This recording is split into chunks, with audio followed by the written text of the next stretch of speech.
اچانک انسان کا دل کسی چیز پہ آ جاتا ہے، یہ انسانی فطرت ہے، تو اس پہ پکڑ نہیں ہے۔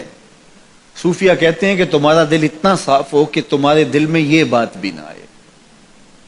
غنا تمہیں نصیب ہو جائے، لیکن اس کے باوجود ہم بشر ہیں، کمزور ہیں، تو کسی شخص کے پاس کوئی چیز دیکھی اور للچا گیا دل اس کی طرف، اور پھر اس کو حاصل کرنے کے لیے کوشش میں، تردد میں لگ گیا، دل میں خیال بھی آتے ہیں، وسوسے بھی آتے ہیں، اور ایسی ایسی خواہشات جنم لیتی ہیں کہ انسان خود اپنے پہ ہنستا ہے، لیکن ایسی خواہشات جس کی اتباع میں چل پڑا، جس کی خواہش میں چل پڑا، تو یہ ہلاک کر دینے والی چیز ہے۔ آرزو کا پیدا ہو جانا، حتیٰ کہ آرزو تو آرزو رہی، وسوسے کے پیدا ہو جانے پر بھی پکڑ نہیں ہے اگر اس کی اتباع نہ کی جائے۔ صحابہ نے حضور سے عرض کیا، حضور ہمیں ایسے وسوسے آتے ہیں کہ اگر ہم بیان کر دیں تو قتل کر دیے جائیں، اتنا غلیظ خیال بعض اوقات انسان کے دل کی تختی پہ آتا ہے، دماغ کی سکرین پہ ابھرتا ہے۔ تو فرمایا کہ تم کیا کرتے ہو؟ تو انہوں نے کہا کہ ہم اس کو جھٹکنے کی کوشش کرتے ہیں، جب اس طرح کا کوئی خیال آتا ہے تو بندہ اس کو جھٹکتا ہے، دور کرتا ہے، اور بندہ خوف زدہ ہوتا ہے اور اللہ کی پناہ میں آتا ہے، اور اس کی ایک حالت ہوتی ہے۔ تو اس حالت کا انہوں نے ذکر کیا کہ ہم تو پھر یہ کرتے ہیں، تو فرمایا کہ ذالک صریح الایمان، یہ تمہارے واضح ایمان کی علامت ہے کہ اس وسوسے کے بعد جو تمہاری طبیعت میں بے چینی اور بیزاری پیدا ہوئی، اور اس کو دھکیلنے کے لیے، اس کو خیال سے ہٹانے کے لیے، اس کو تصورات سے دور کرنے کے لیے جو تم نے کوشش کی، یہ تمہارا ایمان تھا جو کھڑا ہوا، اور تم اس سے بچنے کی کوشش کرتے ہو، تو یہ تمہارے ایمان کی علامت ہے۔ تو خالی وسوسہ اگر کتنا ہی غلیظ کیوں نہ ہو، اگر اس وسوسے کو خیال کا حصہ بنا کے اس سوچ کو لذت کا سبب نہ بنا لیا جائے، حتیٰ کہ غیر محرم کے اوپر آپ کی نظر پڑ گئی، تو فرمایا النظرۃ الاولی لک والثانیۃ علیک، جو پہلی نظر تجھے حاصل ہوئی تو وہ تیرے لیے ہے، لیکن اگر تو نے نظر کا تتبع کیا اور پھر تیری نظر نے دوبارہ پیچھا کیا تو وہ تیرے اوپر وبال بن جائے گی۔ تو خواہش کا، وسوسے کا، اور کسی ایسی چیز کا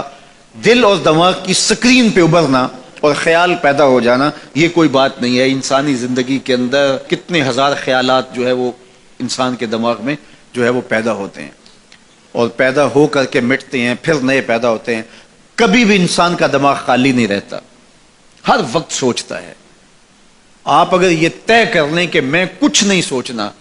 تو یہ سوچ رہے ہوں گے کہ میں کچھ نہیں سوچنا۔ یہ کبھی ہو نہیں سکتا کہ آپ کا دماغ ہو اور اس کے اندر جو ہے وہ کوئی خیال نہ چل رہا ہو، ہزاروں لاکھوں خیالات کا ایک ہجوم گزرتا ہے۔ تو انسان کا دل، دماغ اس طرح بھاگتا ہے۔ آپ اچھے لوگوں میں رہیں گے تو خیالات پاکیزہ ہوں گے۔ دیکھیے، آپ گندگی کے ڈھیر سے گزر رہے ہوں گے تو خیالات اسی طرح کے ہوں گے نا، اور اگر پھولوں کی روش سے گزر رہے ہوں گے، صحن چمن سے گزر رہیں گے تو خیال اس طرح کے ہوں گے نا۔ آپ جو ہے وہ کسی بازار سے گزر رہے ہوں گے تو خیال اس طرح کے ہوں گے، اور مدینے کی گلی سے گزر رہے ہوں گے تو پھر خیال اسی طرح کے ہوں گے نا۔ اس وقت آپ کے خیالوں کی دنیا کسی اور جہاں میں آباد ہے، اس لیے کہ آپ رسول اللہ کا فرمان سن رہے ہیں۔ لیکن اگر آپ کے سامنے کو گویا غزل گا رہا ہو تو پھر خیال کی وادیوں میں بھٹک کے کہیں آپ اور کھڑے ہوں گے۔ اب بات حضور کے فرامین کی ہو رہی ہے تو تصور پھر گنبد خضرا کے مکی کا ہی ہوگا نا، تصور تو پھر شہر حبیب کا ہی ہوگا۔ لیکن اگر آپ باتیں دوسری جانب کی کر رہے ہو تو تصور پھر ادھر جاتا ہے، اور اسی لیے ہمارے علماء نے کہا